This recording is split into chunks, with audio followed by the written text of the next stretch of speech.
Good morning, narito ang ating weather update sa araw ng Sunday, March 15, 2026. Mga kababayan, nakakaranas po tayo ng malamig na panahon ngayong araw dahil pa rin sa amihan. Sa kasalukuyan, yung amihan ay naapektuhan ang malaking pong bahagi ng ating bansa. Kasalukuyan, wala po tayong namomonitor o binabantayang low pressure area o bagyo sa loob at sa labas ng ating Philippine Area of Responsibility. Itong amihan ay inaasahan na makakapekto sa malaking bahagi ng ating bansa sa susunod na 2 hanggang 3 araw. At sa ating lagay na panahon, asahan ang maulap na kalangitan na may mga mahihinang pag-ulan sa malaking bahagi ng Cagayan Valley, Cordillera at kasama na rin ang Bicol Region.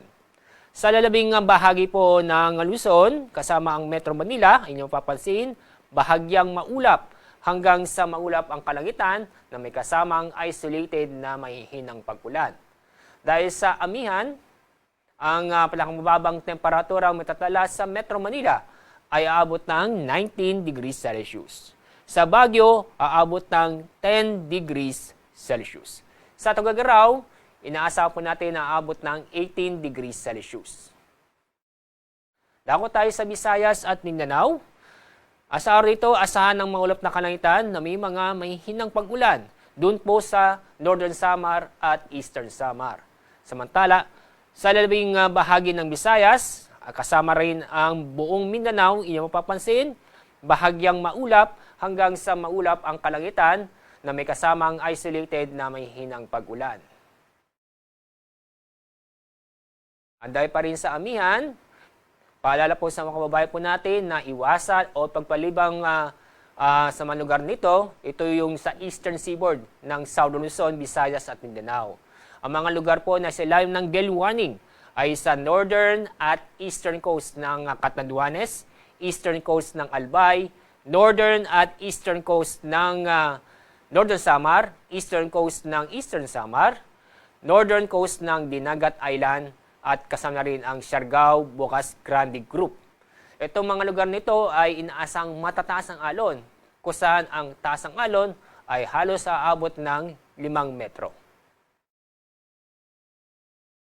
Kahapon, ang heat index po natin ay umabot ng 39 degrees Celsius doon po sa Cotabato City, Maguindanao. Sa Metro Manila, umabot ng 28 to 29 degrees Celsius.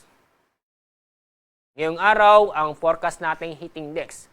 Pinakamataas na heat index ngayong araw, aabot ng 39 degrees Celsius.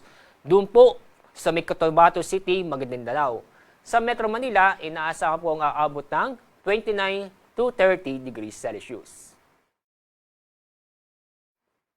Ang araw sisikat mamaya pong 6:04 ng umaga.